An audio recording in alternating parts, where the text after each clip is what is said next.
Balikan po natin ang ulat ni Faith Santiago tungkol sa panukalang nagsusulong ng pantay na pagtrato sa mga empleyado ng hindi base sa kasarian.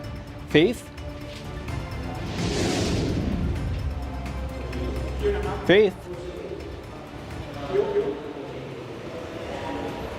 Yes, Greg, ang panukalang iyan ay ang House Bill 7655 o ang pagpapalawig sa mga batas hinggil sa prohibited acts at diskriminasyon laban sa mga babae.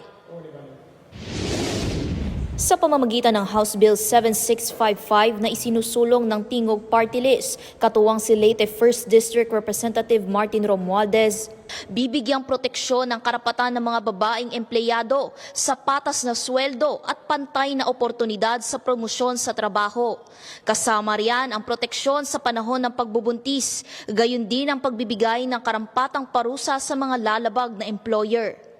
Mapaparusahan ng 50,000 hanggang 200,000 pesos, pati 1 hanggang 2 taon na pagkakakulong ang mahuhuling employer na tumutulong o nag-uudyok sa diskriminasyon sa opisina. Greg, naniniwala naman ang opisina ni Representative Romualdez na hindi dapat maging hadlang ang pagiging isang babae upang patuloy na umunlad sa buhay, sapagkat ang tunay na pag-unlad nila ay nakabase sa kahusayan at hindi sa kasarian. At yan lang muna para sa totoong balita sa Bagong Pilipinas. Faith Santiago, 13 sa tanghali ng Congress TV.